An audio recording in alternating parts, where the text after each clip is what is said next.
Alors, je suis ravie d'accueillir à Gaston Batti donc Marinette Delaney et Nali Gérard à l'occasion de la sortie de ce livre, voilà, sur le travail d'Ilka Schönbein. Donc Marinette est photographe, elle a réalisé, elle a suivi pendant de nombreuses années Ilka Schönbein. 23 ans maintenant.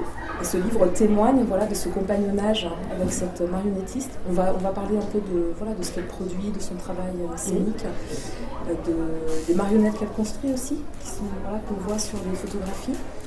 Et puis il y a même une là-bas qui est vraiment juste une marionnette. Et puis Nali Gérard qui a composé les textes de ce livre. Donc voilà une parole un peu extérieure, enfin un autre regard, le regard de la photographe et puis le regard critique de la journaliste, à la fois sur les photos puis sur l'œuvre scénique, l'œuvre marionnettique d'Ilka Schönbein. Donc je vous propose qu'on discute un petit peu ensemble de ce travail, peut-être aussi de ce que c'est que la photographie de marionnette, très spécifiquement. Il y a peut-être un champ, c'est peut-être pas tout à fait la même chose que de photographier un acteur en scène. Et puis nous expliquer aussi peut-être vos choix artistiques. Le noir et blanc, visiblement, fait partie de votre... Argentique, c'est pas seulement le noir et blanc. Donc on peut parler aussi peut-être de vos techniques, de vos procédés. Et au fil de l'eau, je vous propose vraiment de faire une rencontre participative, interactive, sous forme d'échange et de discussion, de rebondir tous. Est-ce que je peux vous demander si vous êtes étudiant en théâtre ? Oui. Et Thaïs, vous êtes étudiante encore ? Étudiante et professeure de et théâtre professeure au Brésil. Ouais. Dans quelle ville ? Au sud du Brésil, Londrina. Je ne sais pas. D'accord. Donc, professeur de théâtre. Oui, d'une université d'État de Londrina. Oui. On est très fiers de vous avoir parmi nous.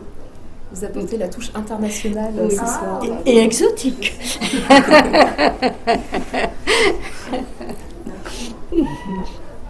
Quel est votre intérêt chacun pour la marionnette ou pour la photographie de scène ? Qu'est-ce qui vous a intéressé ce soir dans ce qu'on propose ?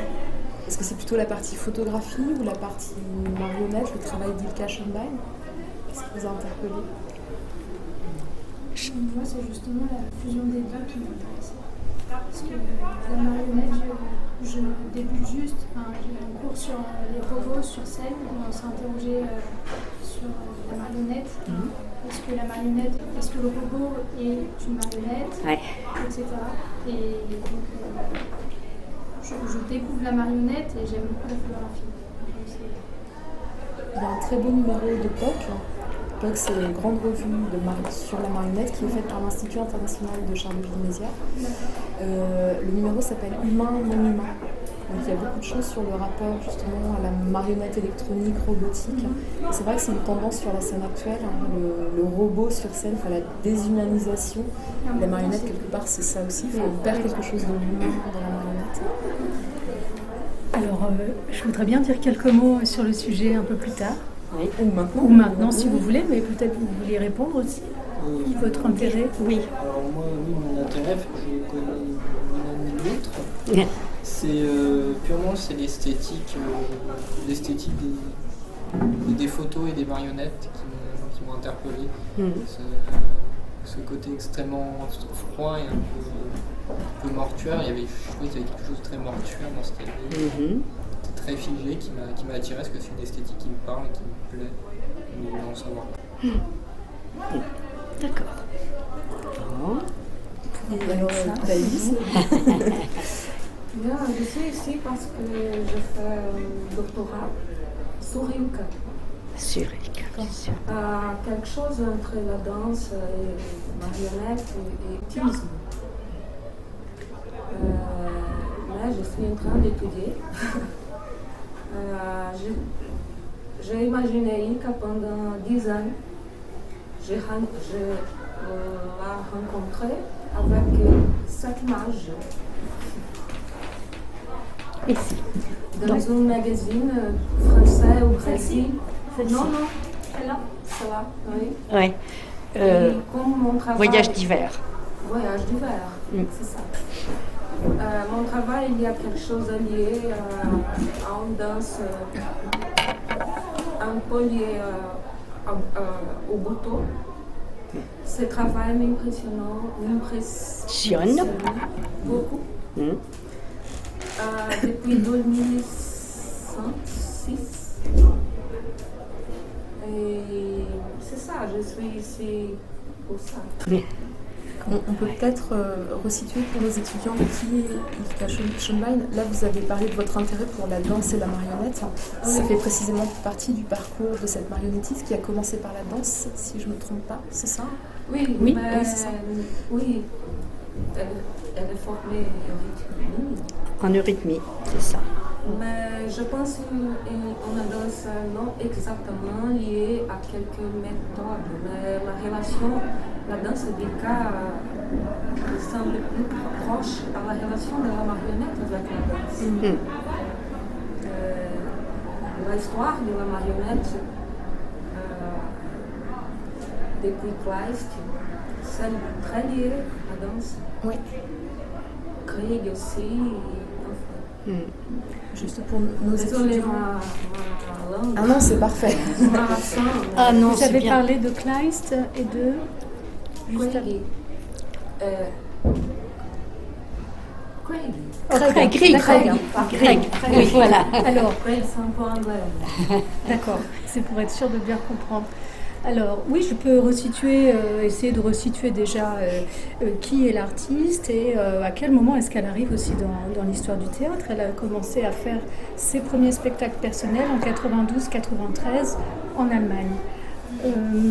Alors, par rapport à, comment dirais-je, sa démarche, ce n'est pas du tout une démarche intellectuelle, conceptuelle. C'est une jeune femme qui rêvait de liberté, qui rêvait d'être nomade et qui voulait voyager et qui était au départ fascinée par l'univers du Moyen-Âge. Elle a commencé à se sentir assez marginale par rapport à la culture moderne, par rapport à la culture de la consommation des années 70. Et elle a exprimé aussi une forme de refus par rapport à ce qu'elle appelle la modernité, la vitesse, les machines. Elle est vraiment en lien, elle a une sensibilité en lien avec une forme, je dirais, d'archaïsme. On peut revenir après sur ce mot, c'est-à-dire en opposition à la modernité, mais une forme de relation au monde et aux choses qui est beaucoup plus charnelle, je dirais, et dans un rapport au symbolique aussi qui est ancien.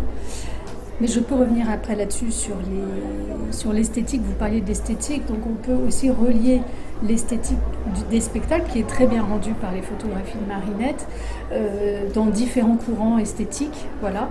Mais on peut y revenir après. Donc pour la resituer, Ilka Schönbein, elle décide au départ de faire de la danse, mais elle se forme à une forme de danse très particulière qui n'a rien à voir avec la chorégraphie, le beau mouvement. C'est une forme qui s'appelle l'eurythmie. Alors l'eurythmie, c'est une forme de danse d'expression corporelle où on cherche à exprimer des sentiments par le geste. Cette forme d'expression artistique a été inventée par Rudolf Steiner, qui est un homme très important en Allemagne et pour notre culture aussi, même si on ne le sait pas, c'est lui qui a inventé les écoles alternatives Steiner, connues aussi sous le nom Waldorf Steiner. Donc c'est des écoles qui passent par le toucher, l'apprentissage des techniques manuelles, voilà, pour favoriser le développement de l'enfant. Rudolf Steiner, c'est aussi quelqu'un qui a travaillé sur l'agriculture et qui a inventé la biodynamie. Donc c'est quelqu'un qui a fondé un courant qu'on appelle l'anthroposophie, qui est quand même très marginal, mais en fait, ces champs de recherche ont alimenté différents domaines de la culture. Et dans le champ des arts, il a donc développé la danse eurythmique qui est enseignée encore aujourd'hui dans les écoles Steiner. Donc Ilka Schönbein s'est tournée vers ce langage que l'on peut décrire comme l'alliance de l'âme et du geste, bon, c'est une très belle formule que je reprends, mais qui signifie qu'il y a un travail sur l'énergie, sur l'espace, plus que sur une chorégraphie qui soit écrite et qui soit le ballet moderne ou contemporain. En tout cas, on est dans une forme de mouvement qui vise à traduire des sentiments intérieurs. Bon, ça pourrait se rapprocher un petit peu du Buto dont vous parliez tout à l'heure. Je ne sais pas si vous connaissez la danse Buto, qui est une danse japonaise qui est née dans les années 50. C'est une danse qui est née vraiment de la catastrophe d'Hiroshima, avec une esthétique extrêmement dépouillée, nue, des acteurs, enfin des danseurs souvent dénudés, blanchis par du maquillage, et qui travaillent sur la lenteur, sur la présence, sur le mouvement. C'est une danse assez spirituelle et intérieure qui parle de la vulnérabilité humaine. Il y a une compagnie qui s'appelle Sankai Juku qui est très, très réputée. Ilka Schönbein n'a pas cette culture-là, mais je faisais le rapprochement pour dire que c'est deux formes de danse qui n'ont rien à voir avec le beau mouvement que l'on peut voir sur les scènes voilà, à l'époque des années 60, avec Béjart et compagnie, par exemple. Voilà, donc Ilka Schönbein se forme, elle danse, elle est interprète pendant une dizaine d'années comme danseuse dans une compagnie de danse rythmique. Bon, ça n'a pas traversé la frontière, hein. On n'a pas vraiment connu ça en France, c'est assez circonscrit à l'Allemagne. Aujourd'hui en Allemagne, la danse rythmique, c'est pas perçu vraiment comme l'avant-garde de la créativité. Voilà, c'est une forme qui, aux yeux de certains, est un petit peu figée. Bon, quoi qu'il en soit, à cette époque-là, donc dans les années 80, Ilka Schönbein commence par tourner et à vivre une vie d'artiste voilà, en tournée. Et elle décide à un moment de changer de voix, ou plutôt de langage, puisqu'elle reste sur la scène, mais elle décide d'apprendre la technique de la marionnette. Donc elle se tourne vers un maître de la marionnette allemande, spécialisé dans la marionnette à fil. À chaque fois, j'ai beaucoup de mal avec son nom, je vais m'excuser. Moi, pendant que tu cherches, je montre la première photo là-bas qui peut donner une impression de la danse d'Ilka. Je crois qu'effectivement, elle s'est appropriée la danse rythmique. Bonjour. Rejoignez-nous. Donc, Ilka Schönbein s'adresse à Albrecht Roser, qui est un grand spécialiste de la marionnette à fil en Allemagne, qui a traversé la frontière. Lui, on a pu entendre parler de son clown. Et c'était un clown avec des marionnettes à fil. C'était un virtuose et un pédagogue visiblement très, très important. Donc Ilka Schönbein suit les cours de son école. Ça dure à peu près 3 ans. Elle tourne en pré-professionnalisation, elle tourne des spectacles avec l'école de Albrecht Roser. Et ensuite, elle décide de faire ses propres spectacles. Donc quand elle commence à jouer dans la rue, puisqu'elle veut jouer dans la rue pour être au plus près des spectateurs, des habitants, des gens, puisque je crois qu'une des motivations qu'il a traversées, c'était aussi de ne plus être dans des hôtels, dans des salles de spectacle, mais d'être vraiment dans l'espace public, au plus proche des gens, et de pouvoir tourner de manière indépendante. Donc la marionnette est arrivée aussi avec cette démarche de compagnie foraine. Donc quand je parle de théâtre forain, c'est au sens de théâtre en extérieur.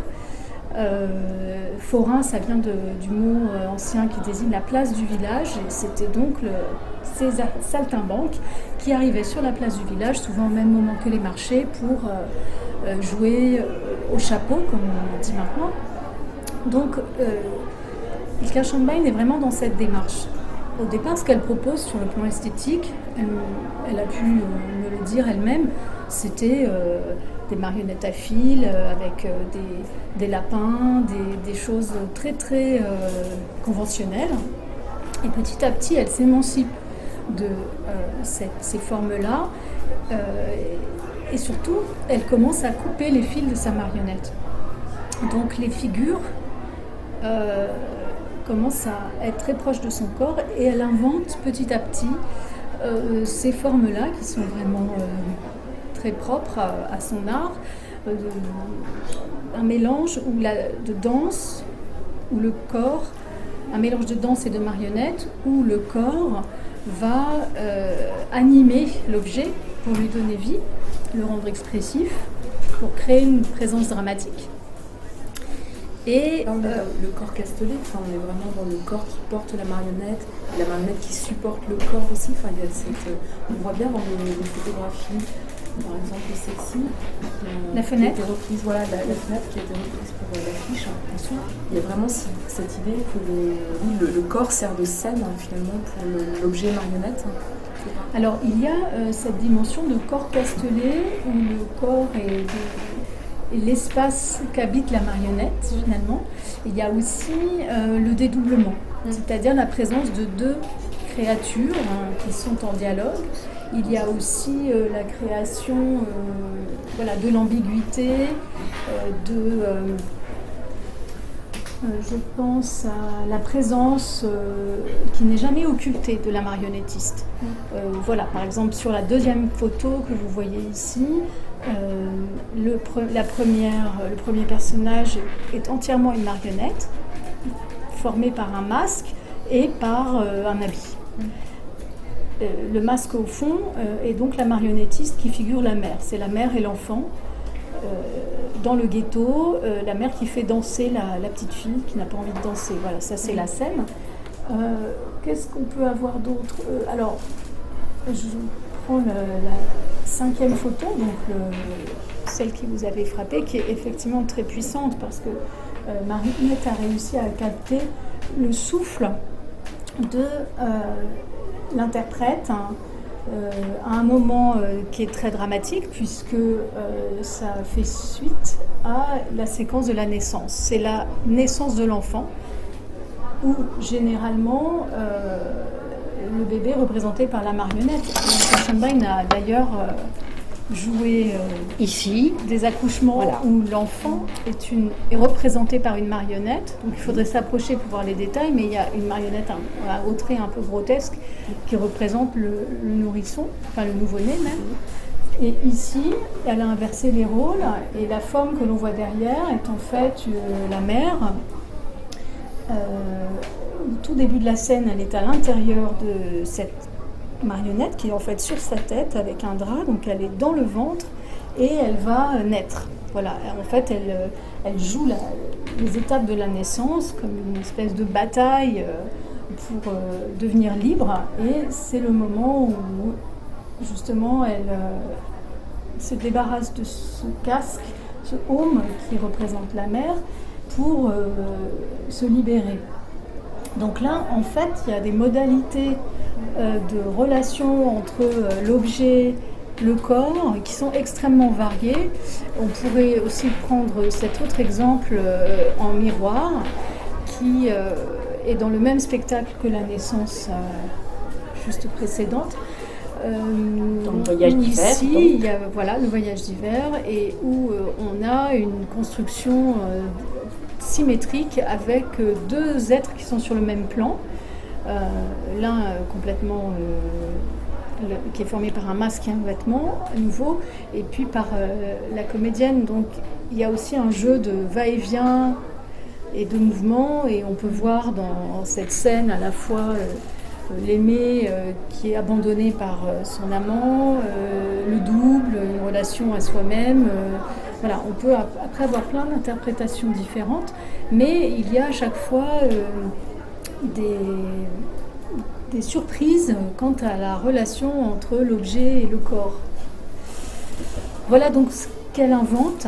Pour revenir sur le parcours de cette artiste, voilà ce qu'elle invente quand elle descend dans la rue, bon, là en même temps, il ne faut pas faire d'anachronisme. Je viens de vous parler de spectacles qui sont vraiment postérieurs à son premier spectacle. Ce qui se rapproche le plus de son premier spectacle, c'est donc les photos en extérieur que l'on voit là. 1994, les deux là, hein, la Voilà. danse et l'accouchement. Ce spectacle s'appelle Métamorphose. Il a été très inspiré par la musique klezmer. Au détour d'une rue, un beau jour, Ilka Schönbein entend, parce que c'est une clarinette, on peut le supposer parce que c'est un instrument qui est très présent dans la musique klezmer, mais elle entend, pardon, c'est un violoniste. J'arrête mes suppositions, non, on sait que c'est un violoniste. Elle entend un violoniste et qui joue des airs klezmer, donc c'est cette musique juive d'Europe centrale.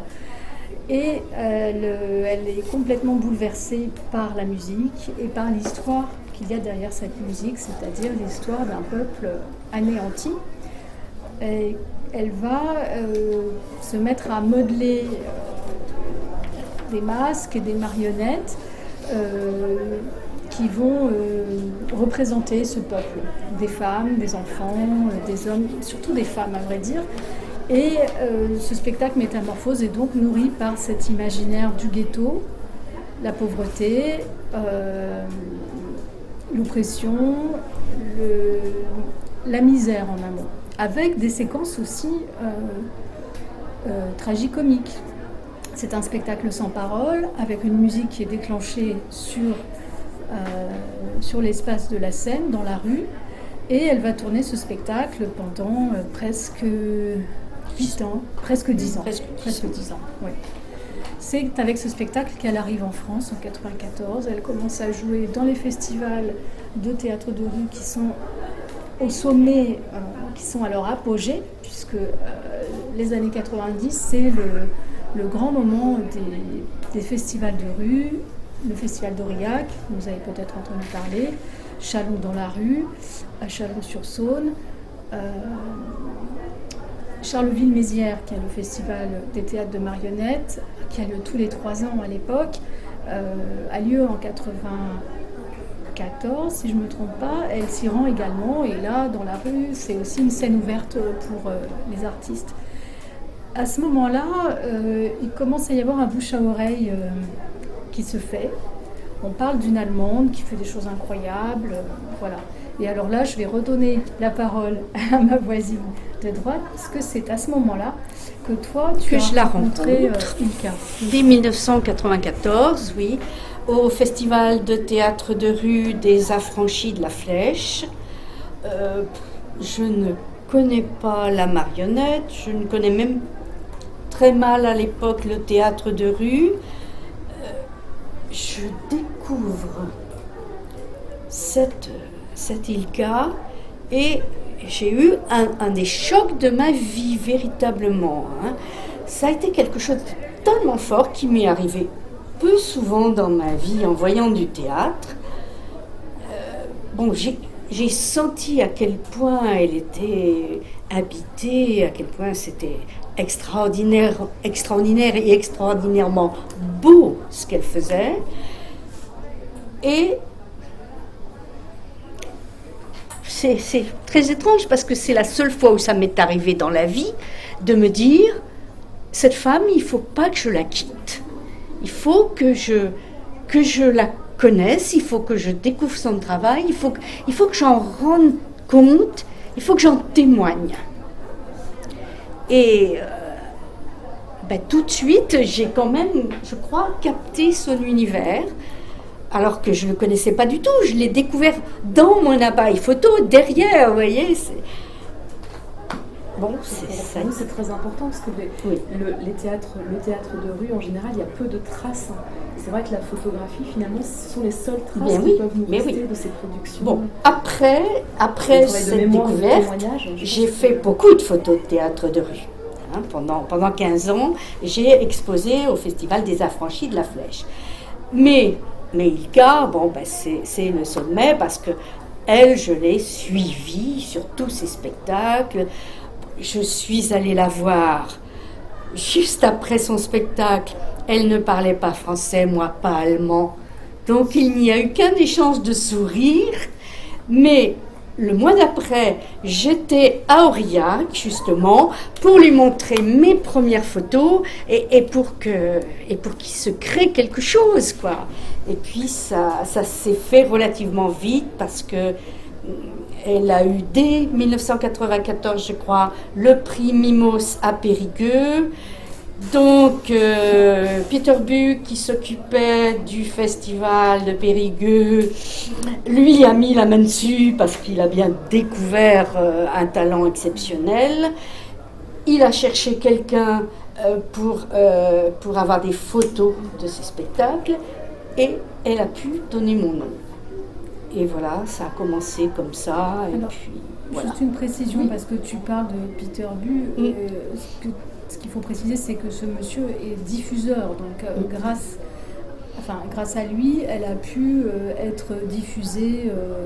Elle a trouvé un professionnel. En la personne de ce monsieur, elle a trouvé un professionnel qui a pu vendre ses spectacles, négocier avec les théâtres en France, les festivals. Et c'est ainsi qu'elle a, chemin faisant, elle a commencé à être recherchée par les festivals de théâtre, par les programmateurs de théâtre, puisqu'elle a aussi adapté Métamorphose en salle. Voilà. Alors, est-ce que c'est le moment pour faire une petite digression sur la photographie de théâtre ? Oui. D'accord. Parce que ce qu'on ignore, ce que moi-même j'ai découvert en travaillant sur ce livre, Marinette m'a invitée à y participer, donc je me suis intéressée à l'histoire de la photographie de spectacle et j'ai découvert qu'en toute logique c'était très récent. Pourquoi ? Parce que si le théâtre est très ancien, la photographie date quand même du 19e siècle et que c'est une histoire finalement qui n'est pas très vieille. Je trouve quand même frappant, on trouve des représentations d'artistes de spectacle dès l'Antiquité sur les vases grecs. Des jongleurs, des danseurs, des musiciens. Représenter le spectacle vivant, c'est-à-dire un art éphémère, a toujours été là, présent chez les artistes de l'image, du visuel. Jusqu'à l'invention de la photographie, il y avait des dessins, de la gravure. Avec l'apparition de la photographie, arrive la photographie, non pas de théâtre, mais de comédiens. Parce que la lourdeur technique à l'époque... Des exemples, on a des revues du 19e siècle. Oui, voilà, j'allais vous donner l'exemple de Nadar, qui est très célèbre, bien sûr, parce qu'il a photographié Sarah Bernhardt, mais on ne voit pas Sarah Bernhardt en train d'évoluer sur scène, comme on pourrait le voir ici, c'est-à-dire en pleine action. Non, Sarah Bernhardt, qui était déjà quand même une grande star, se déplaçait. Alors, est-ce qu'elle se déplaçait dans le studio de Nadar ou est-ce que c'est Nadar qui venait chez elle ? Bon, probablement qu'elle se rendait dans le studio de Nadar et c'était une mise en scène de Madame Bernhardt en majesté avec... soit ses habits, mais c'est le type de Madame de Nocé, Mademoiselle plutôt. Ouais. Alors c'est une chanteuse d'opéra. Oui. Donc on voit le fond neutre. Donc on est en studio. Il y a des éclairages artificiels et on voit que la pose un bon moment. Oui, et voilà. Donc on ne pouvait pas faire du naturel. Et il y avait un gros appareil sur pied. Les références sont picturales. Hein, c'est vraiment un portrait. Ça pourrait être tout à fait une peinture. Sarah Bernhardt, par exemple. Oui. Alors, est-ce que c'est un personnage, la Tosca? Je pense que c'est sur le plateau. Parce que dans cette revue, il y a beaucoup de photographies en scène, mais ce sont des photographies figées. Figées, forcément. Ça donne une fausse idée de la représentation. On n'a pas du tout les mouvements. C'était pas possible. Alors, je n'avais pas eu l'occasion de voir ce genre d'images, donc ça s'est fait assez vite. Alors, la photographie posée sur un plateau ça, avec l'équipe. De 1899.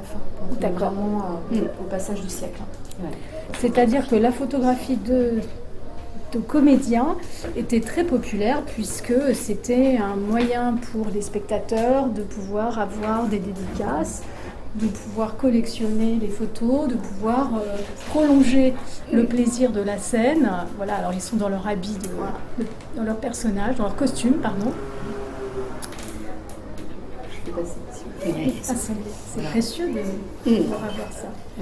Je suis en train de faire un rapprochement dans ma tête d'un spectacle que j'ai vu, je pense que c'était au Bouffe du Nord de Peter Brook, et qui avait des personnages qui étaient dans une espèce de sac comme ça. Immobile. Voilà, mais j'ai regardé là sur internet et je vois effectivement que c'était au Bouffe du Nord. C'est bien le souvenir que j'en avais, moi, qui est la mémoire. Mais... Vous voulez parler de la marionnette? Alors, je ne sais plus comment ça s'appelait. Non, mais est-ce que vous parlez de la technique que vous avez vue, qui vous fait penser à la marionnette? Oui. Qui fait penser aussi à ces... Et c'était mis en scène au Bouffe du Nord. Oui, tout à fait. Mais Peter Brook fait partie des grands metteurs en scène qui sont toujours restés dans le théâtre d'acteurs, mais qui ont pu intégrer des éléments marionnettiques, comme on pourrait dire. Ça m'est resté dans l'esprit, ça date, hein, c'est les années 90, comme ça. Il a une très longue carrière, ce monsieur. Alors, si je reviens à la photographie de spectacle, au 19e, début du siècle, on a donc une photographie qui est essentiellement centrée sur la personnalité de l'acteur ou de l'actrice, qui est une valorisation de la personnalité, de l'élégance, de la beauté, voilà, de l'actrice dans son personnage. Il faut d'ailleurs savoir qu'à l'époque, même les costumes, les bijoux appartenaient aux actrices. En fait, elles étaient aussi, elles-mêmes, elles se mettaient en valeur. Donc la photographie était un prolongement de mise en valeur. Et ça sert aussi souvent les premières campagnes publicitaires, parce que dans ces revues, on vante les corsets portés par Sarah Bernhardt, le parfum utilisé par Sarah Bernhardt. Donc là, ce sont des icônes de la mode, en fait. Les photographies, voilà, ce sont des icônes de mode. C'est vrai, elle a été pionnière aussi à ce niveau-là. Oui, c'était une énorme star. Oui, c'était une des premières grandes stars. Tout à fait. Qui s'est même exportée à l'étranger. Une marque, hein, c'est une marque. C'est une marque. Elle s'est faite elle-même sa propre marque. Ouais. Alors je saute, je ne suis pas du tout une spécialiste, je vous donne comme ça des points de repère. Je passe à une autre figure qui vous parlera sans doute, c'est donc les années 40, 50 et Agnès Varda, qui est une jeune photographe qui photographie le Théâtre National Populaire, la troupe de Jean Vilar, notamment à Avignon, avec la création du Festival d'Avignon. Et là, on a un matériel beaucoup plus léger, mais la photographie est perçue comme un moyen de promotion des acteurs, ce qu'on retrouve encore dans les photographies d'Agnès Varda. Gérard Philippe, en Majesté, dans le Cid ou dans un de ses premiers rôles. Voilà, mais les photographies n'étaient pas prises pendant le spectacle. C'était avant ou pour des séances de pause particulières. La photographe, la toute jeune Agnès Varda, avait tant de temps pour photographier les stars. Et c'était donc une mise en scène. Il ne faudrait pas dire ça, ça va être un peu ambigu. On va dire une reconstitution de la mise en scène. C'est-à-dire que, la photographie est ici. Bon, alors on va faire la scène temps de l'acte temps, tel moment. Et il n'était pas du tout en jeu, en action. Donc, c'est encore une photographie, même si on est déjà au XXe siècle, dans les années 40-50, c'est pas du tout encore la culture de photographier la photographie au moment où ça se passe. Cette photo-là, je pense qu'elle a des vertus pédagogiques. Quand on vit de l'art, il y a l'idée aussi qu'après, dans les écoles, on montrera, ou dans tous les manuels, dans tous les CID, les éditions du CID qu'on a acheté, il y a la photo en couverture ou à l'intérieur de Gérard Philippe avec son épée, sa cape. Et ça a frappé l'imaginaire, c'est rentré dans l'imaginaire collectif. Tout à fait. Si on me dit le CID Villard, tout de suite j'ai la photo de Gérard Philippe. Je pense que le TNP a fabriqué des outils pédagogiques aussi grâce à la photographie pour diffuser la culture d'élite vers la masse. Oui, en utilisant quand même la célébrité, le végétariat, ce qui est, c'est une façon comme une autre. Alors en fait, le monsieur qui va un peu transformer les choses, si j'ai bien compris, c'est un reporter qui s'appelle Roger Pic et qui est, lui, un journaliste, un reporter, photoreporter, et qui décide, bon, d'une part, je pense par recherche personnelle, qui décide de photographier le théâtre, enfin le spectacle, comme un événement. Et il est en plus encouragé par George Wilson, donc toujours le TNP, mais là on est un peu plus tard et on est à Chaillot. George Wilson qui salarie un photographe, qui va devenir le photographe permanent de la troupe et qui est chargé en fait de la mémoire des productions, qui va photographier les coulisses, bien sûr, mais qui va photographier le spectacle, qui va photographier la fabrication même des costumes, la fabrication des décors, qui va photographier tous les éléments, les répétitions. Voilà. En fait, il va suivre le spectacle de sa forme embryonnaire jusqu'au moment de la représentation. Et il commence à faire, toi, ce que tu fais depuis toujours, à te mettre dans la salle, il se met dans la salle et il photographie. Alors, je crois qu'il avait même quelqu'un d'autre qui photographiait pour avoir plusieurs angles de vue, parce qu'il avait quand même des moyens en étant permanent au TNP. Mais en tout cas, il introduit la prise sur le vif du sujet et il introduit la photographie vivante. Et à ce moment-là, on peut dire que c'est la photographie de scène qui commence à exister. Donc là, on est dans les années 60. Donc vous voyez, c'est quand même très tardif. Et peut-être que tu pourrais parler justement, Marinette, de toi, ta façon de photographier, à quel moment, où tu te mets, voilà, concrètement. Parce que je pense que même si tu n'es pas photoreporter, toi, tu es plutôt, je pense, une photographe de voyage. Au départ, oui. Au départ, mais tu photographies en fait tes coups de cœur. Oui. Donc c'est pas une approche de reporter. Tu photographies ce qui te touche. Je pense Et j'ai toujours photographié les gens. Les gens dans la rue, les gens dans leur vie, dans les pays que je visitais. Pour ce qui est de la photo de théâtre, elle a commencé pour moi avec Ilka. Parce que avant, quand j'ai commencé à faire de la photo, en plus des photos de voyage, je faisais des photos d'artistes peintres, d'artistes sculpteurs essentiellement, et je les photographiais au travail. Mes photos noir et blanc et photos argentiques. Donc, je ne photographiais pas l'œuvre, mais le moment de création. Ce qui fait que j'ai commencé à travailler très près de l'artiste, pour saisir le geste, les choses très, très intimes. Et je pense que ça a été une approche qui m'a aidée ensuite pour une autre forme d'art, c'est-à-dire que j'essaie toujours de me mettre aussi près que possible. Et si je suis loin dans un théâtre, je fais rien de bien, quoi. Il faut vraiment que je puisse saisir une forme d'intimité. Et avec Ilka, évidemment, ça a été complètement idéal et extraordinaire. Et avec Ilka, il y a une sorte de facilité dans ce travail, c'est que elle crée des images. On voit bien que c'est pas moi qui ai saisi la beauté de cette image, par exemple, ou de celle-ci. Tu l'as saisie. Oui, je l'ai saisie, mais c'est elle qui l'a créée. C'est elle qui l'a créée. Elle a un sens esthétique extraordinaire. Elle travaille énormément. C'est une bosseuse inimaginable. Elle travaille au miroir. Donc, tout est au millimètre près.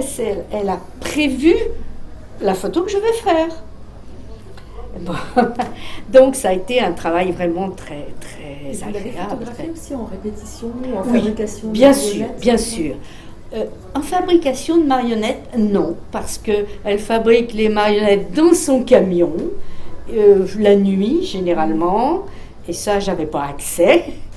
Mais par contre, la voir répéter, et même répéter devant son miroir, c'est la première photo, je crois, dans le livre, on la voit, non pas la première, mais une des toutes premières, où on la voit vraiment devant. Voilà, cette photo assez étrange, on la voit travailler et il y a le miroir là-bas.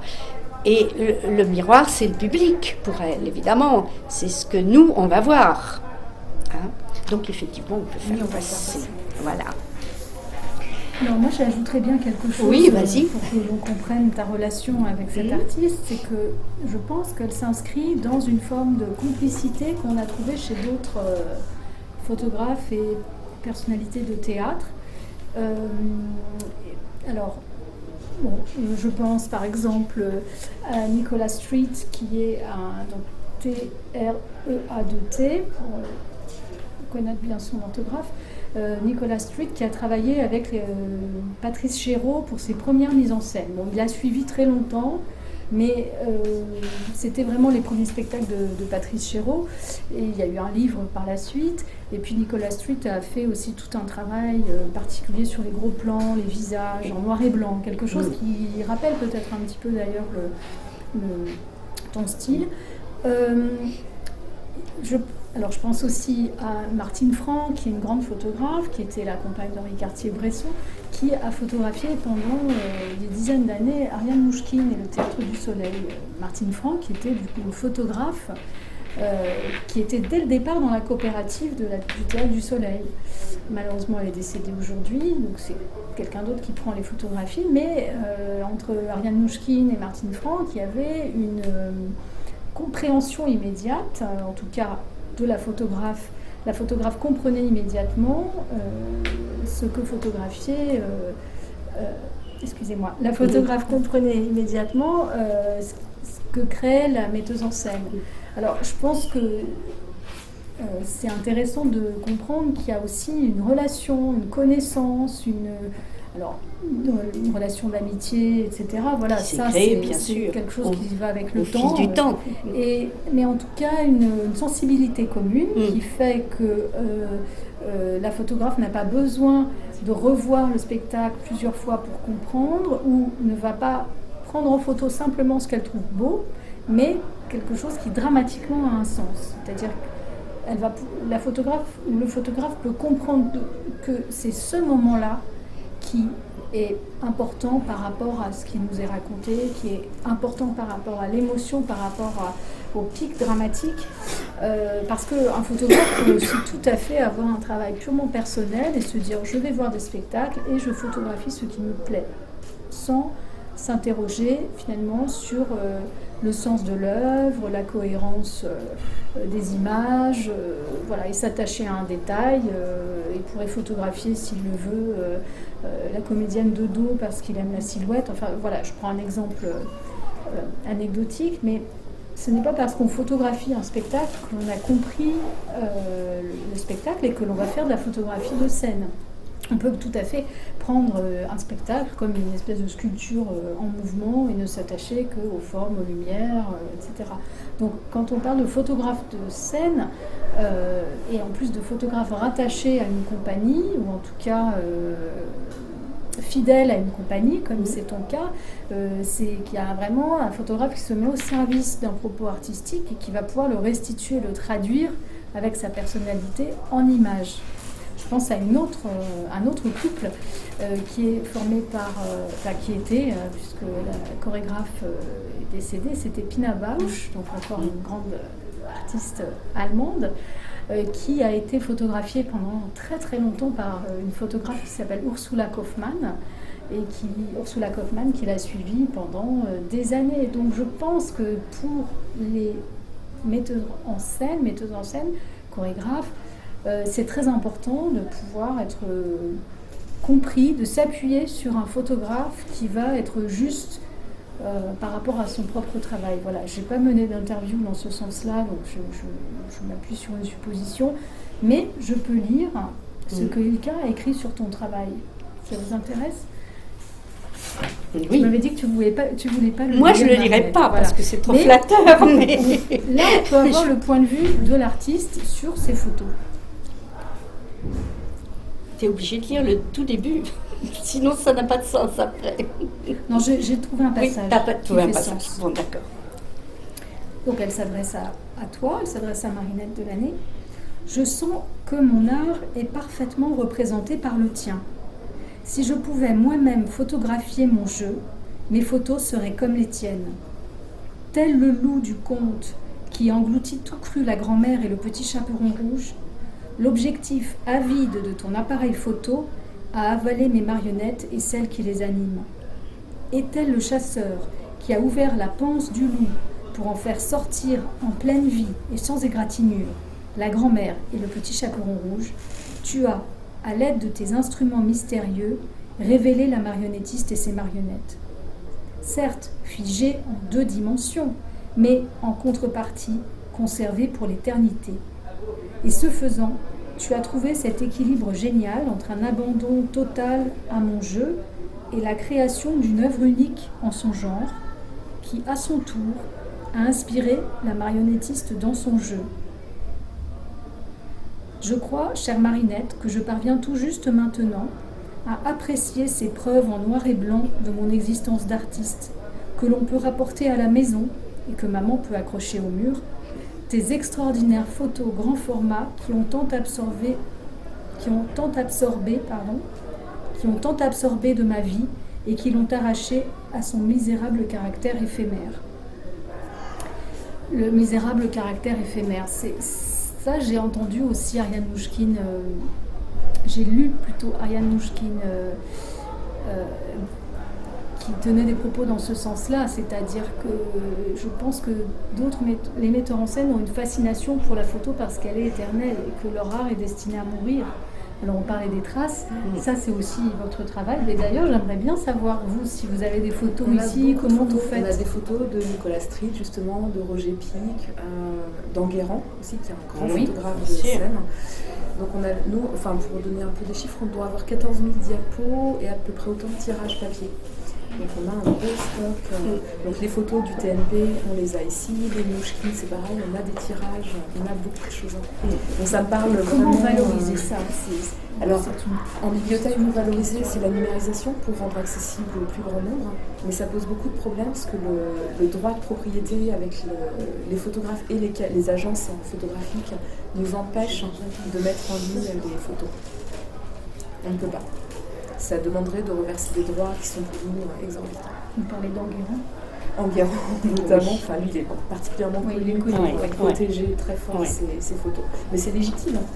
C'est bon, mais c'est vrai que pour l'accessibilité, pour permettre à tous de travailler justement sur l'archive du spectacle vivant, ça complique un petit peu les choses. Oui, c'est sûr que le droit d'auteur est très important à défendre parce qu'avec Internet, comme l'accès est gratuit, on a tendance à penser, et vos tutelles aussi, qu'on ne va pas verser de droits, alors qu'une photo et une photothèque, c'est un travail énorme et c'est le travail des photographes. Et c'est vrai qu'il y a une dévalorisation des images qui se produit avec l'accès à des iconothèques gratuites sur Internet qui font que le travail des photographes de scène aujourd'hui est extrêmement difficile.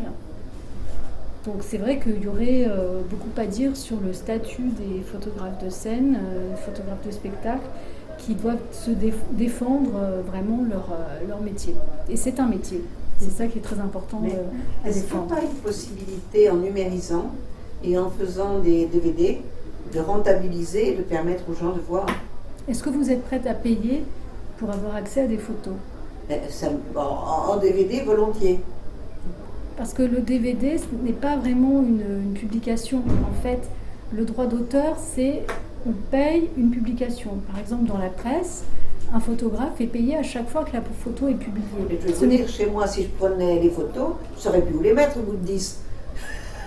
Oui, c'est autre chose. Donc matériellement, c'est pas réalisable. Tandis que si je regarde sur un écran cette photo que je peux changer, regarder et faire voir une autre, si les artistes mettaient ça sur DVD et qu'ils le vendent, ça changerait. On peut se faire une bibliothèque de photos en DVD. Alors, ça c'est une question. Est-ce qu'une photographie, c'est quelque chose qui est sur un écran? Est-ce qu'elle doit être imprimée? Est-ce que c'est un objet? Est-ce que c'est un livre? Nous, on a choisi, plutôt, je dis nous, mais au départ, Marinette a choisi de faire un livre. Alors ça pourrait être intéressant de savoir pourquoi, mais moi ce que je dirais en tant que professionnel de la presse, c'est que un photographe n'est pas un éditeur. Il faut différencier les métiers. Un journaliste n'est pas un éditeur. Alors certes, Internet permet une autre forme d'autopublication. Je ne parle pas d'Internet, là, non, en DVD. Hein. Oui, mais bon, c'est le numérique. C'est-à-dire qu'on on regarderait sur un écran une suite d'images. C'est pas une publication. En fait, la publication, c'est quand même un métier qui consiste à organiser, choisir, commenter avec des légendes, avec une mise en contexte, pour pouvoir donner au public un ensemble cohérent, qui ne soit pas une photothèque. Par exemple, si on numérisait la photothèque ici et qu'on vous donne un DVD en vous disant voilà tout ce qu'il y a dans les archives. Mais ça se construit aussi un DVD. Oui, mais en tout cas, on pourrait défendre l'idée que le DVD c'est une forme d'édition et à ce moment-là il y aurait des textes, un choix, un panorama, etc. Enfin, un diaporama, pardon. Mais en tout cas, ce que je veux plutôt pointer, c'est cette idée aujourd'hui qu'il n'y a plus besoin d'intermédiaires et en particulier d'éditeurs et qu'il suffirait que chaque photographe ait son site internet et diffuse ses photos. Sauf que qui est prêt à payer à chaque fois qu'il veut voir une photo sur le site ? C'est comme ça que le photographe va gagner sa vie. Il a besoin d'avoir un revenu à chaque fois que sa photo est publiée. Donc, les ressources pour les photographes aujourd'hui, qu'est-ce que c'est ? C'est la presse écrite, presse numérique aussi, c'est-à-dire que les photos que vous voyez sur les sites d'information professionnelle ont été achetées, voire commandées à des photographes.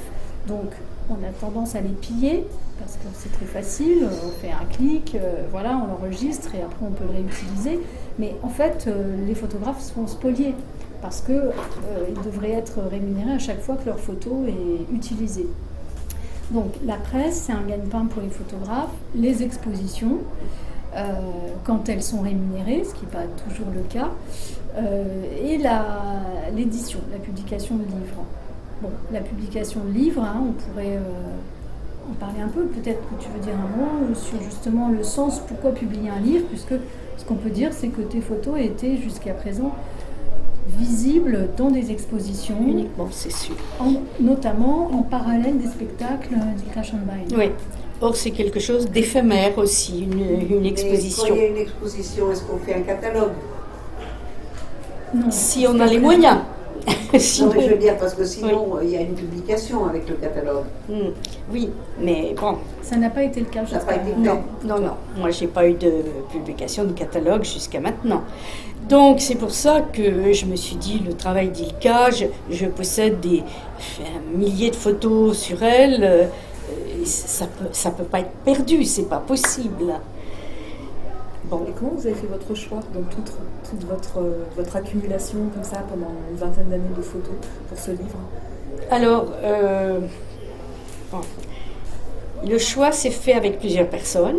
Avec Ilka d'abord, parce que après chaque spectacle, il y avait quand même les photos qu'elle choisissait pour faire des affiches, pour sa publicité. Donc ça a été le point de départ. Bon, moi, évidemment, j'avais un point de vue aussi sur les photos que je trouvais plus réussies, que j'avais envie d'exposer, que j'avais envie d'agrandir dans ce format. Et puis après, Nali a eu son mot à dire, c'est évident, parce qu'il y avait des photos sur lesquelles elle avait envie de parler, plus particulièrement, et l'éditeur a eu aussi. Donc tout ça, ça a fait le livre. Donc, moi, au bout de 10 ans de photos d'Ilka, je me suis dit, il faut que je fasse quelque chose qui soit autre chose que des expositions itinérantes et puis qui disparaissent. Donc j'ai eu envie d'un livre. Mais un livre, ça veut dire quelqu'un qui écrit.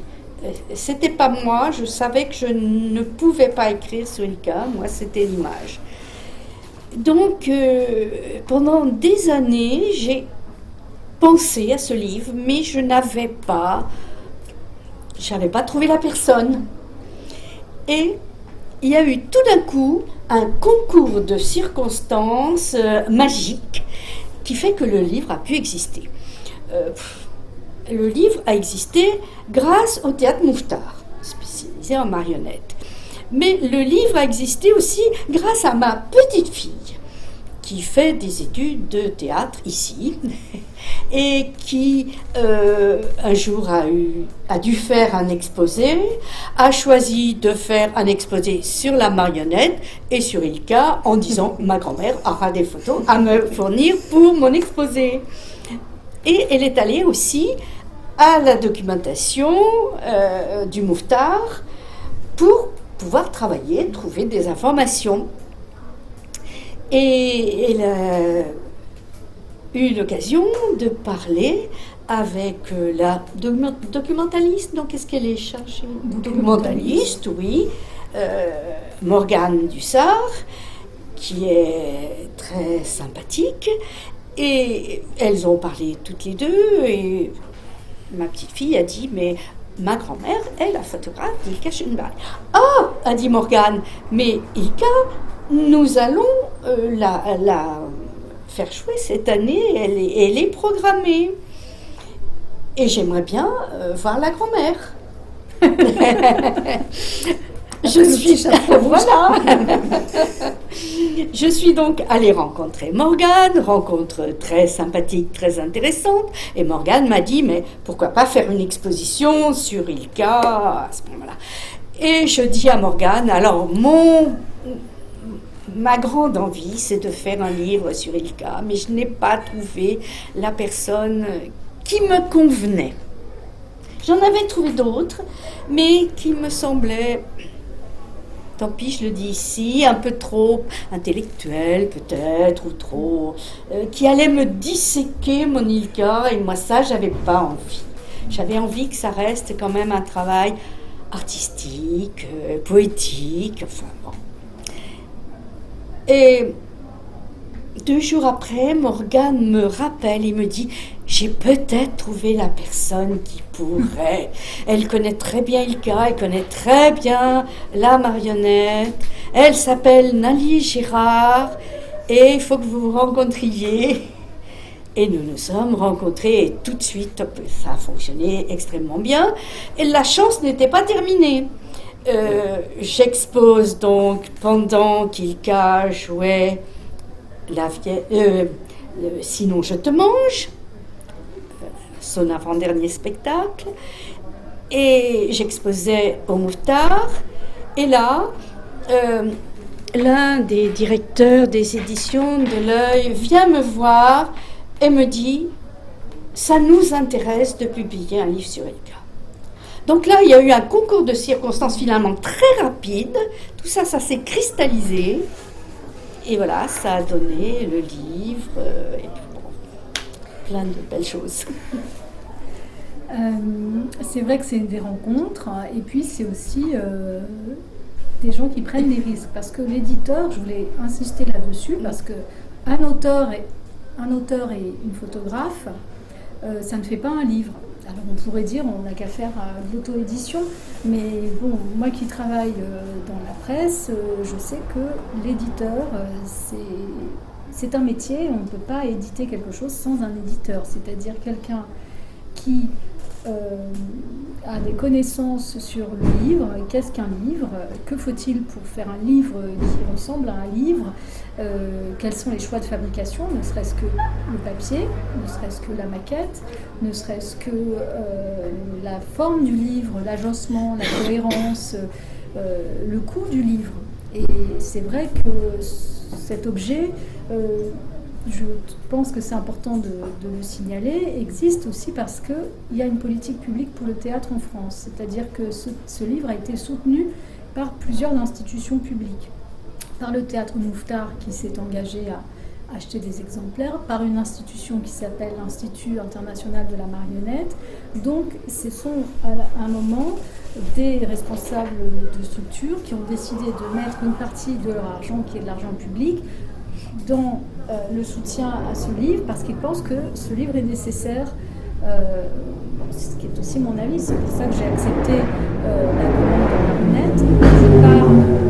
Parce que que ces photos me touchent et me parlent, parce que je connais aussi l'artiste et je pense qu'il fallait une publication qui permette d'en avoir une vision complète. Et je pense que le livre permet ça, d'avoir une vision dans le temps du geste artistique d'une artiste du spectacle vivant, parce que c'est très difficile d'avoir une vision globale d'une carrière d'un artiste du théâtre. On va découvrir un spectacle, on peut accumuler dans sa mémoire des expériences de spectatrice ou de spectateur en se disant bah oui, par exemple j'ai vu 10 ans de théâtre d'Ariane Mnouchkine. Vous allez construire votre propre rapport au Théâtre du Soleil, mais d'avoir une vision comme ça, en un geste, de pouvoir parcourir 10 ans, 20 ans, c'est vrai que seul le livre le permet, et je pense que l'écran ne peut pas remplacer le livre, parce que le livre est un objet posé, figé, global, et que voilà, il suffit d'ouvrir et vous rentrez dans un monde qui n'attend que vous pour prendre vie. Voilà, c'est-à-dire que l'image, elle est aussi... le livre, il est activé par votre regard, par le geste, et surtout, je pense, par rapport à l'écran, le livre invite à se poser, à poser le regard. Et alors que l'écran invite à se disperser, à zapper, à être dans une forme de, comment dirais-je, de réseau où on va zapper d'une page à l'autre, alors que le livre est c'est un objet avec une temporalité particulière. Voilà, c'est un objet statique. On ne peut pas le mettre à jour, on ne peut pas le corriger, on ne peut pas ajouter des images, etc. Et c'est très bien, parce qu'on a besoin, pour la pensée, pour le corps, on a besoin aussi à un moment de posséder une totalité qui a tous les défauts qu'on peut imaginer. Je ne vous parlerai pas des défauts de ce livre, c'est pas le lieu, mais bon, il nous satisfait, on est arrivé à un point, mais c'est malgré tout, à un moment donné, une chose qui est arrêtée. Par exemple, vous ne trouverez pas dans ce livre d'informations sur le dernier spectacle de l'artiste qui a été créé en septembre. Le livre est paru en mars. Voilà, donc il y a encore, évidemment, le temps continue, les créations continuent, mais c'est à un moment des choix sur qu'est-ce qui est important. Voilà, quand on fabrique un livre, on est obligé de se poser les questions, qu'est-ce qui mérite de rester, en fait, qu'est-ce qui va être immobilisé dans les pages du livre. Donc peut-être je peux dire quelques mots sur ce qu'on trouve dans le livre. Et on trouve donc les photos de Marinette qui constituent vraiment le squelette, enfin même je dirais plutôt que le squelette, la matière même du livre. Et on a ajouté des textes, donc c'est la partie édition, on a réfléchi, qu'est-ce qui est important. On a pensé à 2 textes qui existent d'Ilka Schönbein, qui sont très peu connus. L'un est paru en allemand dans une revue sur la marionnette, un autre est paru dans une revue qui s'appelle Alternative Théâtrale, qui est paru il y a 10 ans. C'est très difficile de l'avoir, et puis même si on le trouve sur Internet, la question est que ce texte dans le livre avait son sens. On a demandé, donc le texte que je vous ai lu tout à l'heure, c'est un texte original écrit par l'artiste. On lui a demandé de s'exprimer, elle a bien voulu prendre la plume. Il y a également un texte que tu as bien voulu faire sur Ilka, même si ce n'est pas ton de prédilection, les mots. Tu es une femme d'image. Et puis on a ajouté des éléments de documentation sur chaque spectacle, ce qu'on pouvait trouver sur chaque spectacle, pour que ce soit aussi un outil pour aller plus loin. Parce que par exemple, si vous avez vu l'image des fenêtres, par exemple, vous vous dites, moi ça m'évoque, par exemple, on nous a dit, moi ça m'évoque la Shoah. Bon. En fait, c'est un spectacle qui traite de complètement autre chose. Ça n'enlève pas l'impression que vous auriez pu avoir, mais c'est important de pouvoir relier chaque image à un spectacle, de pouvoir relier le spectacle à l'intention de l'artiste, le propos, etc. Voilà, donc on trouve une documentation en rapport avec ça. Moi, j'ai tenté un exercice auquel je ne suis pas vraiment habituée, mais qui m'intéressait, c'est de trouver un moyen de restituer par des mots l'impression de chaque d'images particulières qui vont parler, pour aussi essayer non pas de les analyser, mais de donner des pistes pour les approcher. Voilà. Donc, par exemple, les photographies sur la mort, comme celle-ci, c'est vrai qu'elles m'ont conduite à creuser la question de l'art macabre, de l'expressionnisme, et ont pu m'emmener sur un héritage qui est aussi celui d'Ilka Schönbein, à savoir toute l'histoire du courant expressionnisme en Allemagne. Et juste pour terminer, après on pourra revenir là-dessus, il y a donc un texte pour contextualiser l'artiste, où je raconte de manière un peu romancée la vie d'Ilka Schönbein, ce que j'ai commencé à vous raconter tout à l'heure, où je raconte le rapport à la photographie de Marinette, et puis un texte d'analyse des photographies. Voilà, donc c'est quand même assez succinct, mais puisque ça reste un livre d'images, mais on a voulu choisir des textes qui peuvent permettre d'en apprendre sur ce qu'on voit, de comprendre. Et pour terminer, on a laissé également la parole à Didier Bezas, qui est donc un metteur en scène de théâtre, ancien directeur du Centre dramatique national de la commune, qui a beaucoup soutenu la compagnie d'Ilka Schönbein. On l'a donc invité à écrire la préface. Didier Bezas qui sera bientôt chez vous. Au mois de décembre. Au mois de décembre, voilà. Est-ce que je peux juste, Marinette, vous interroger sur le choix du noir et blanc plutôt que de la couleur? Parce que quand il y a une vraie matérialité qui apparaît dans les photographies, il y a du grain, c'est l'argentique qui fait ça aussi. Bien sûr. Et avec les thématiques un petit peu morbides ou les sortes de danse macabre, le noir et blanc ajoute aussi à la dramatisation du corps. Donc moi jusqu'à une époque très récente, je ne faisais que des photos argentiques. J'ai mon labo, j'adore ça. Et puis, c'est mon choix. Et même quand je faisais des photos d'artistes peintres en train d'utiliser la couleur, je le faisais en noir et blanc. Mais je dois quand même dire que pour ces derniers spectacles, Ilka m'a demandé de la couleur. Donc, ces derniers spectacles, à partir du moment où elle a rencontré sa musicienne actuelle, Alexandra Loupidi, avec laquelle il y a une connivence extraordinaire. Donc, tous ces derniers spectacles sont faits à partir de contes, et elle a eu envie d'alléger un petit peu, de donner une autre vision de son travail, moins sombre. Donc elle m'a demandé des photos couleurs. Ce qui fait que j'ai donc 3 spectacles qui ne sont pas représentés ici. Les derniers, La Vieille et la Bête, Sinon je te mange, et son tout dernier là à Charleville, Danser maintenant. Tout ça, c'est en couleur.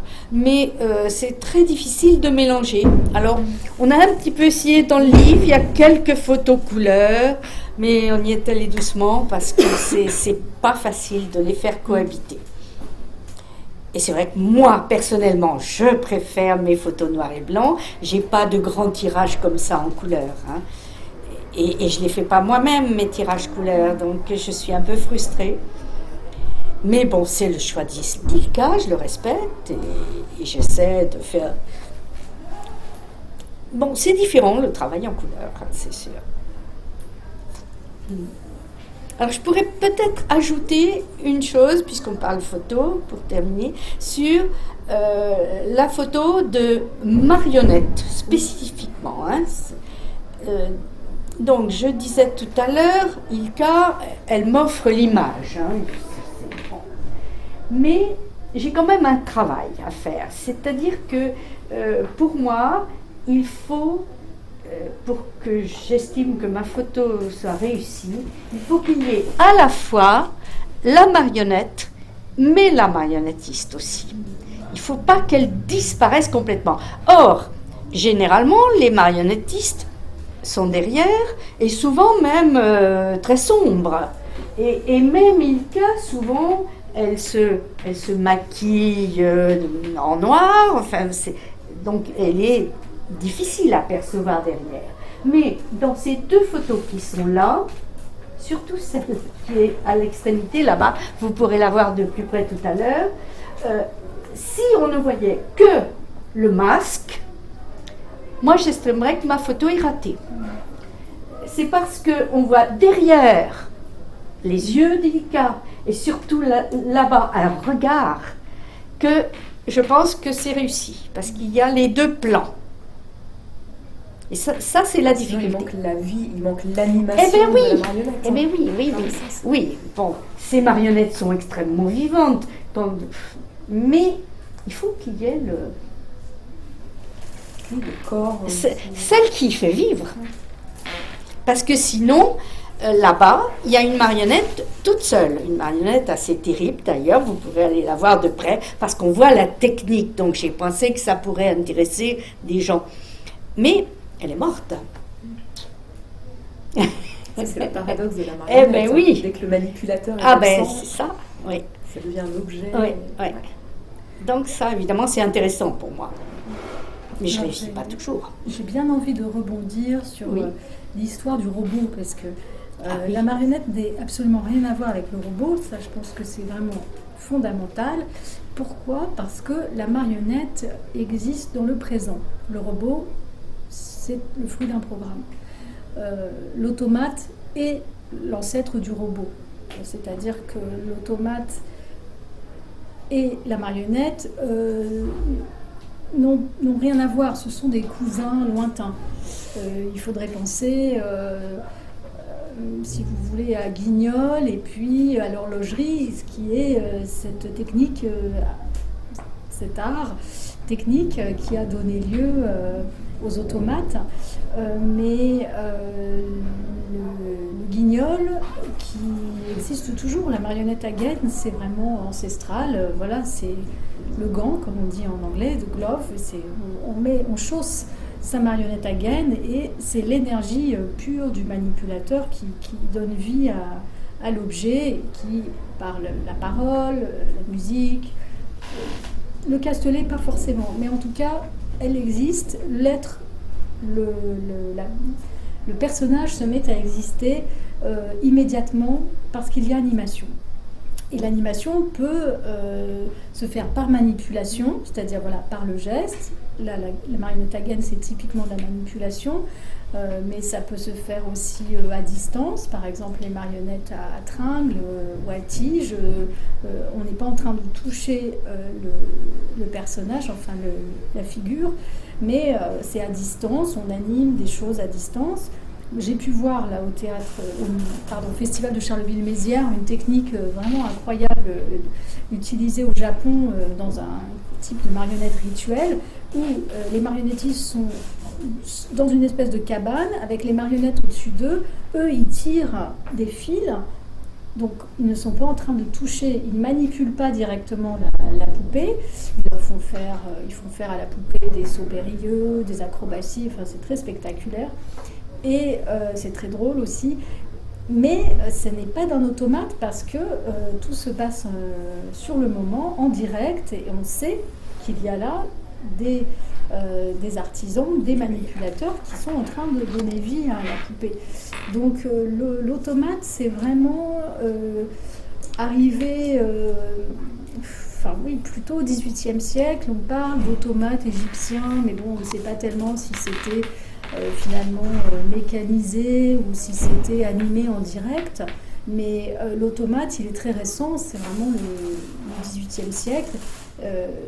Voilà, vous pouvez vérifier exactement pour les dates, mais je veux dire c'est assez tardif. Même les mystères médiévaux, les spectacles de marionnettes qui se jouaient dans les églises, d'où le nom marionnette, Marie, la petite Marie, c'était des figurines, c'était des crèches animées qu'on voyait dans les églises pour des fêtes particulières, l'ascension de la Vierge, voilà. Alors il fallait imaginer du son et lumière, c'est-à-dire qu'il y avait de la fumée, il y avait des mécanismes qui faisaient que la Vierge montait en haut de la cathédrale, enfin il y avait de la musique, il y avait des effets spéciaux partout, mais tout était fabriqué en direct.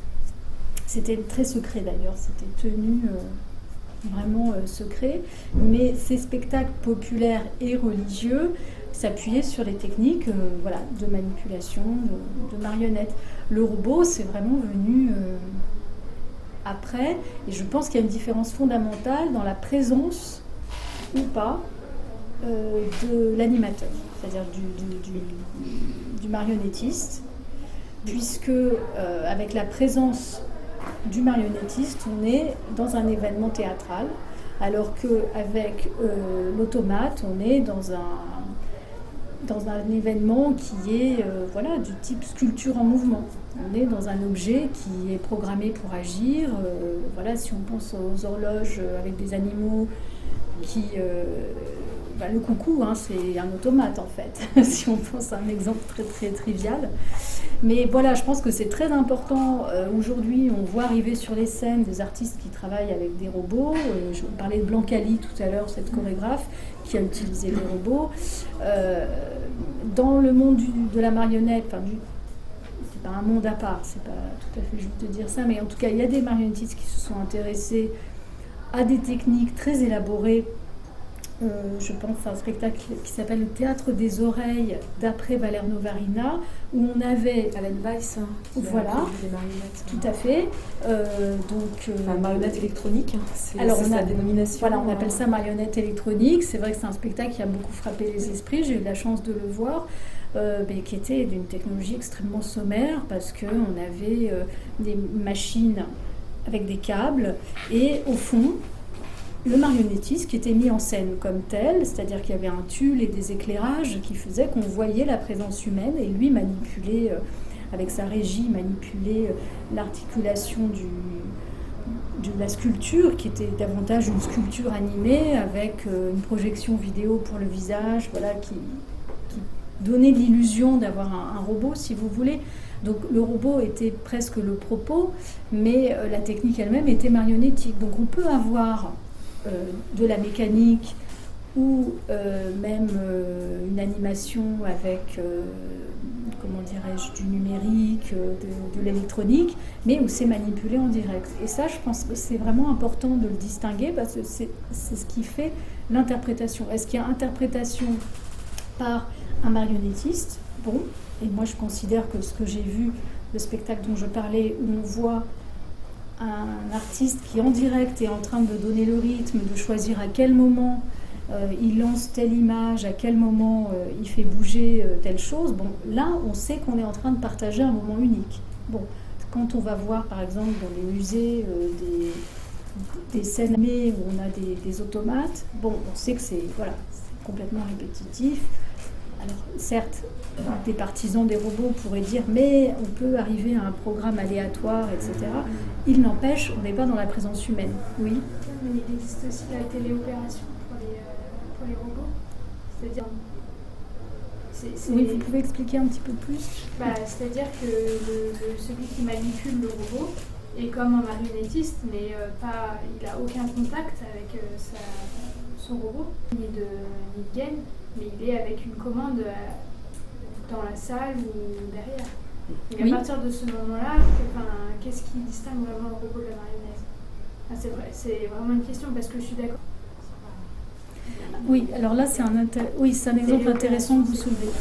Oui, bien sûr, parce qu'on pourrait se dire, techniquement c'est une marionnette. S'il y a simplement, on peut imaginer des capteurs, puisque vous semblez parler d'une boîte de commande sans fil, mais on peut aussi imaginer des capteurs, on verrait, je pense que ça se fait déjà, des capteurs, un artiste sur scène, et puis son mouvement va animer un objet anthropomorphe ou autre. Moi, si la manipulation se fait en direct, j'estime qu'il y a un événement marionnettique. Maintenant, la question que je me poserais aussi, c'est qu'est-ce qui est donné à voir aux spectateurs? Pour moi, ça, c'est le plus important. C'est-à-dire, est-ce qu'on donne à voir quelque chose qui a l'air d'arriver comme ça, sans humain? Est-ce qu'on cache à tout prix le manipulateur et on va avoir l'impression de voir quelque chose qui est automatique, qui est un robot autonome? C'est la question de l'autonomie.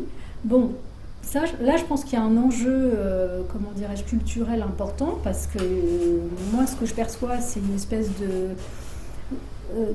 d'arrivée massive et en tout cas très, très forte dans le discours de la machine sur scène, avec parfois des discours extrêmement extrémistes même. Bon, je pense à un japonais, Ishiguro, qui lui... Nous, on a écouté des témoignages, il n'a pas les pieds sur terre, alors pourtant, par rapport à son robot, il le considère comme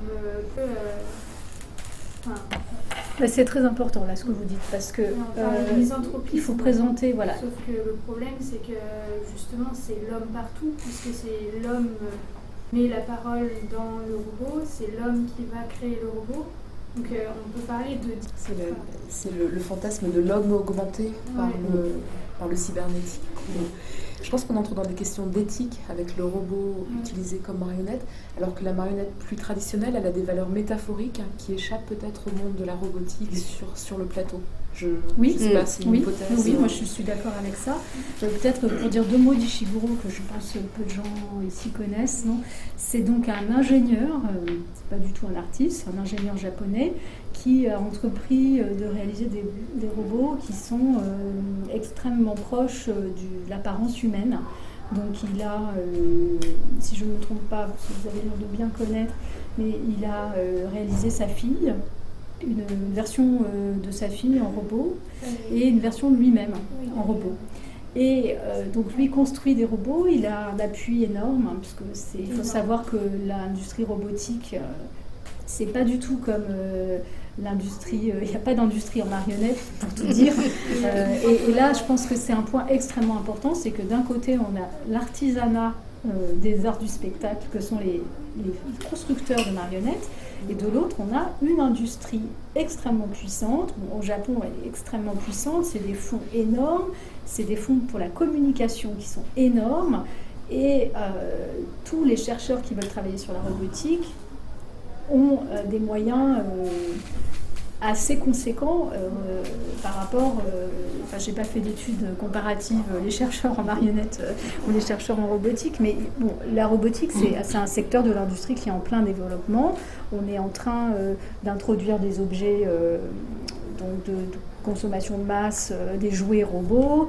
On nous parle des robots soignants dans les maisons de retraite, etc. Robots de compagnie. Donc il y a un enjeu en termes de marché, tout simplement, même sans parler d'éthique, il y a un enjeu énorme. Donc en fait, cet ingénieur a entrepris donc, de collaborer avec des artistes de théâtre au Japon, mais je pense aussi que ça dépasse les frontières du Japon. Et donc moi j'ai eu l'occasion de voir les 3 sœurs de Tchekhov en version robot, si on peut dire ça. Donc on a un robot anthropomorphe qu'on peut appeler androïde, qui ressemble vraiment à une actrice sur scène. L'illusion est effectivement trompeuse parce qu'il y a les lumières, les éclairages. Bon, son mouvement pose vraiment question, parce qu'on voit tout à fait que c'est pas un être vivant. Et puis il y a 2 autres robots qui sont pas du tout androïdes, qui sont des robots, on va dire, proches d'une esthétique de science-fiction des années 80, je dirais. Bon, voilà. Donc ce que je veux dire, c'est qu'il y a des productions avec beaucoup de moyens, parce que vous avez un robot qui tombe en panne, c'est pas comme la gaine vers sa tête, ça veut dire des moyens technologiques énormes. Une demi-heure, énorme. Et donc, on pourrait se dire aussi que finalement, ces chercheurs qui travaillent sur les robots au théâtre, on pourrait aussi l'analyser comme une forme de propagande pour la diffusion du robot dans la société. Bon, c'est vrai qu'il y a en plus une idéologie, il y a la question de l'éthique, mais il y a aussi une idéologie post-humaniste ou transhumaniste qui est quand même de plus en plus présente dans les secteurs artistiques aussi. Et je pense qu'il faut arriver à identifier ça, il faut vraiment démasquer les enjeux réels qui sont derrière ce type de projet.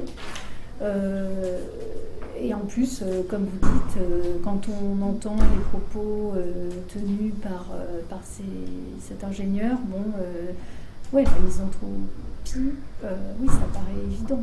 C'est-à-dire que là où la marionnette, et là je reprends ce que vous avez dit sur la symbolique, la marionnette est une métaphore, donc vous avez dit sur la métaphore, c'est un symbole, donc c'est une convention. Voilà, ce bout de chiffon. Du monde de l'enfance aussi. Il y a la notion de jouer, c'est l'imaginaire. Il y a le côté ludique. C'est l'imaginaire. Ces masques de papier mâché, quand vous les voyez à la fin du spectacle, parce qu'à la fin du spectacle, Ilka Schoenbein rassemble tout sur le plateau. Elle invite toujours les spectateurs à boire un verre, à manger une pomme, selon le spectacle, parce que dans un spectacle, la pomme était au centre de l'histoire. Mais en tout cas, on peut voir, toucher éventuellement, parce que ça reste des objets très fragiles, mais elle désacralise complètement les objets et on peut voir que c'est vraiment du papier mâché, peint de manière extrêmement expressive. Enfin, on ne l'a pas dit, mais c'est une vraie plasticienne, puisqu'elle fabrique elle-même tous les objets, les costumes, les masques. Donc ces objets-là sont des simples supports pour l'imaginaire, et la poésie, c'est justement d'arriver à voir que c'est du papier mâché, mais en même temps c'est une grenouille qui souffre, c'est une petite vieille qui ne veut pas mourir, qui est révoltée, c'est une jeune fille qui découvre la vie. Enfin, c'est des émotions en fait, on va projeter notre attention sur un point, et l'artiste manipule ce point pour lui donner vie. C'est le drame, voilà, c'est au sens de l'action dramatique. Un objet peut devenir un élément du drame, un personnage, et nous emmener dans les profondeurs humaines, c'est-à-dire justement ce que peut-être on n'irait pas forcément voir sans l'objet. Parce que je pense que le théâtre de marionnettes a la capacité de nous mettre face à des sujets, à des expériences émotionnelles que l'on n'accepterait peut-être pas de la part d'un acteur, ou plus difficilement.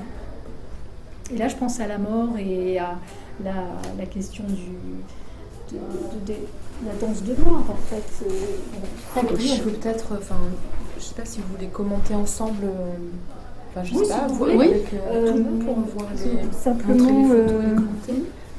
Non, je réfléchissais sur la question du robot. Enfin, c'est vrai que pour terminer, je pense qu'on assiste vraiment à des discours très ambigus aussi sur la présence, par exemple, qui ne serait pas nécessaire du comédien. Est-ce qu'un spectacle sans comédien est encore du théâtre ? Bon, moi je pense qu'il peut y avoir des œuvres exceptionnelles où on joue avec les conventions du théâtre pour arriver à un effet théâtral. Je pense à une mise en scène des Aveugles de Metterlinck par Denis Marleau.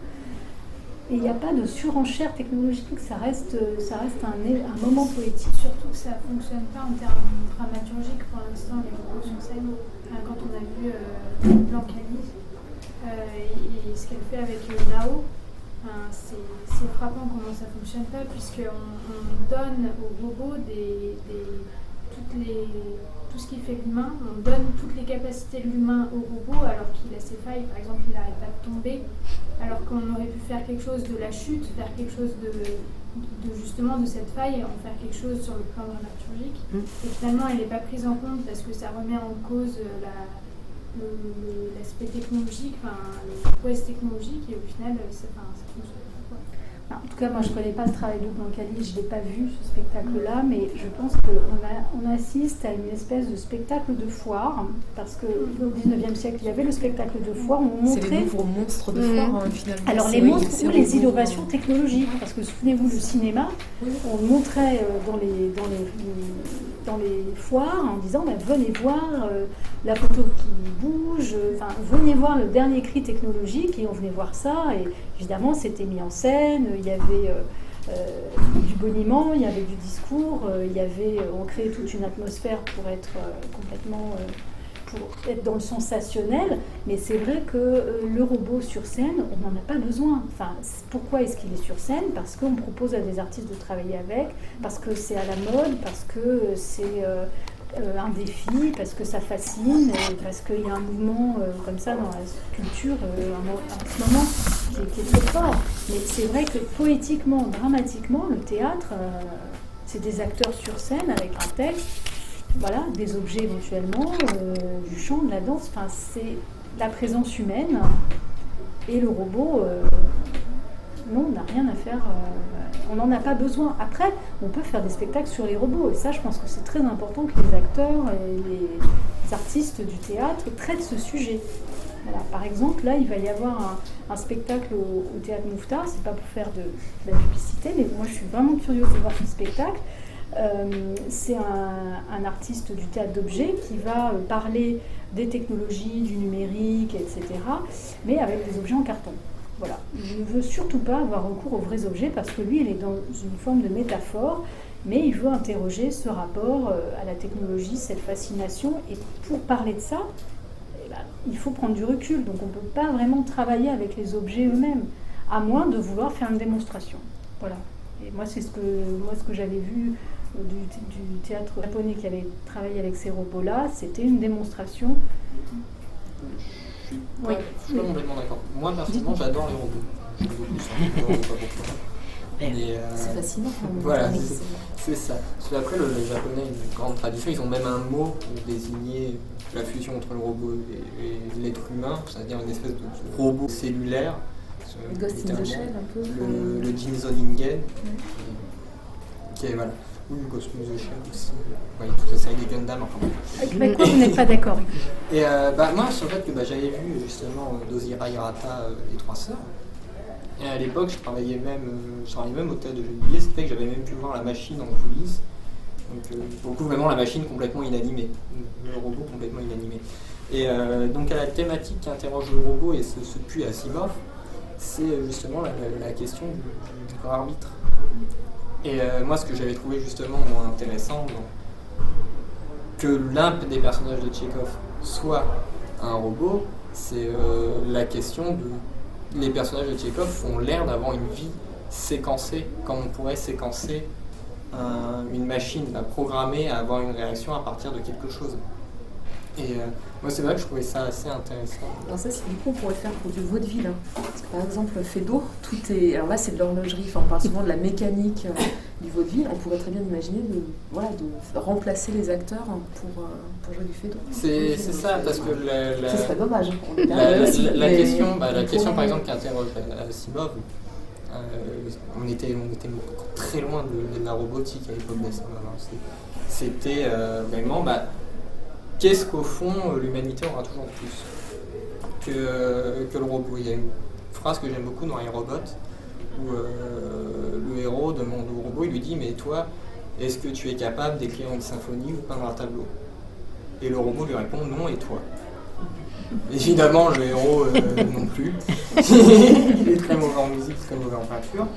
Et donc effectivement, le robot pousse à interroger justement de la manière où Grotowski enlevait tout pour savoir qu'est-ce qui reste. L'humain peut essayer, tandis qu'on peut toujours rêver que le robot essaye. Et c'est vrai, c'est juste là, la manière où Grotowski enlevait tout pour savoir qu'est-ce qui reste du théâtre une fois que j'ai tout enlevé. La machine nous dit jusqu'à où on peut aller, jusqu'à un moment où la machine dira non, on ne pourra plus l'envisager.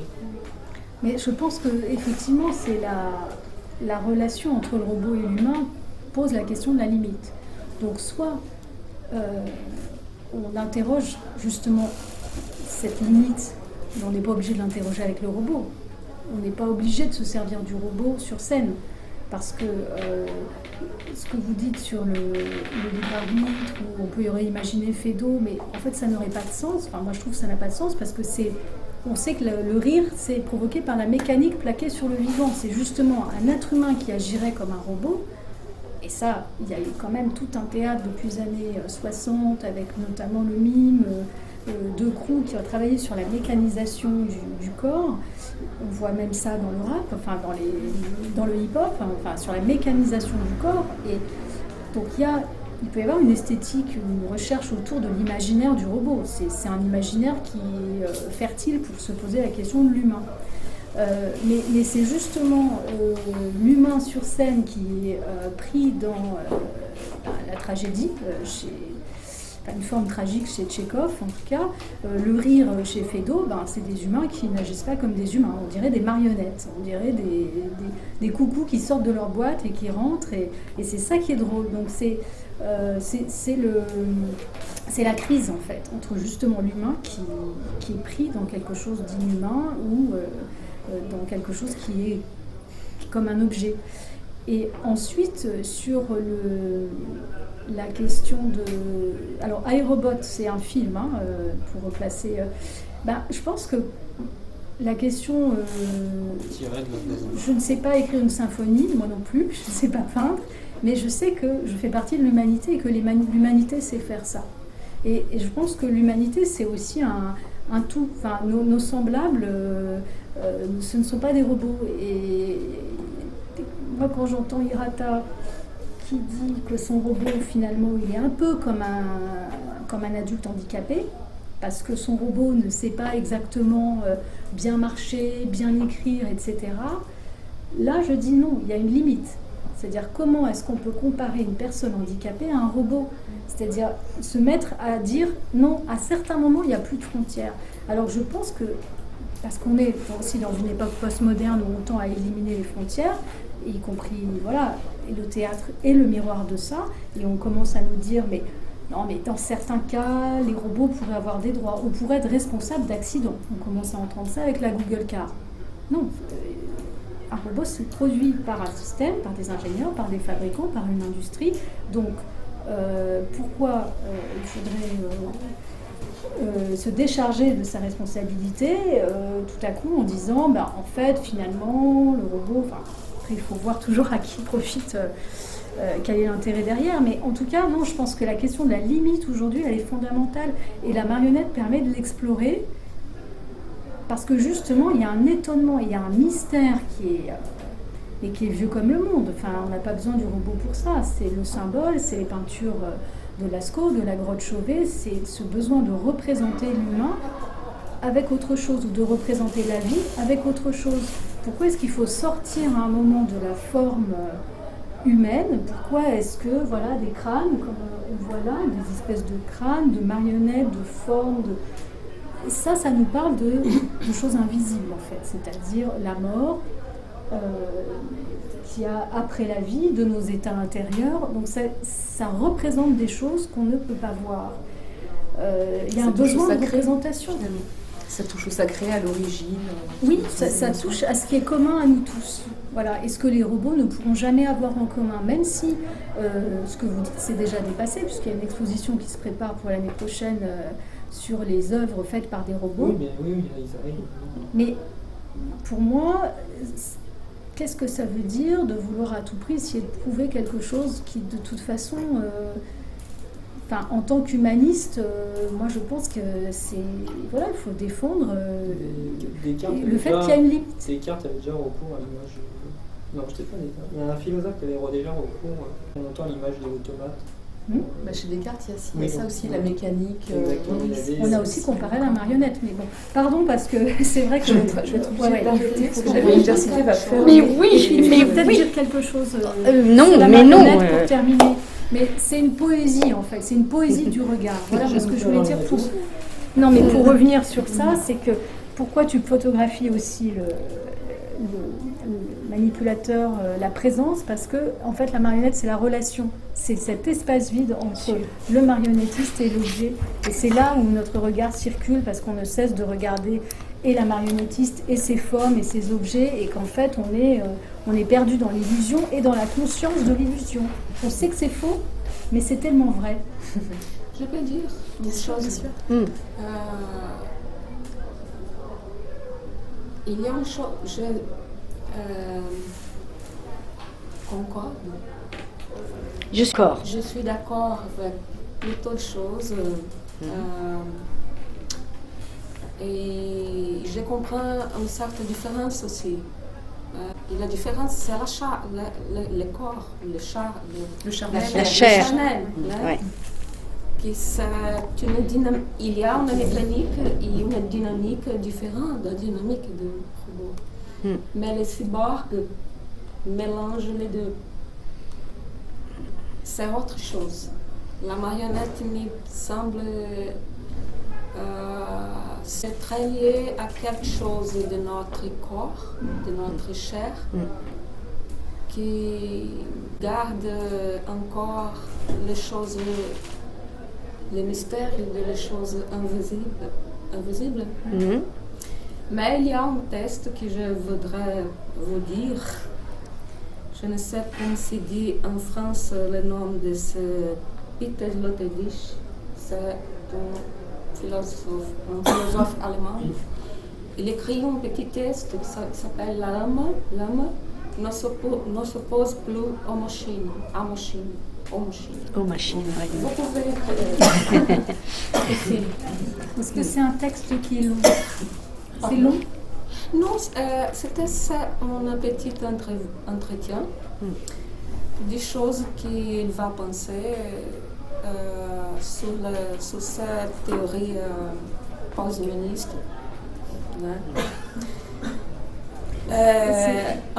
Un film. C'est une chose que j'ai rencontrée, mais c'est au contraire un peu de la marionnette. Oui. Mais je pense qu'il peut aider. De rien. Enfin, je vais être obligée. Oui. J'ai bien compris que... Je suis désolée. C'est passionnant. On va Je se pense faire qu'on aurait pu passer enfermer. la soirée. Merci beaucoup à Nali et puis à Marinette d'avoir partagé ce moment avec nous. Enfin, je pense qu'on était dans une discussion vraiment très riche, très intéressante. Oui. Et oui, voilà, ça, après, ça part dans Ça des part choses, dans des directions inattendues. c'est passionnant.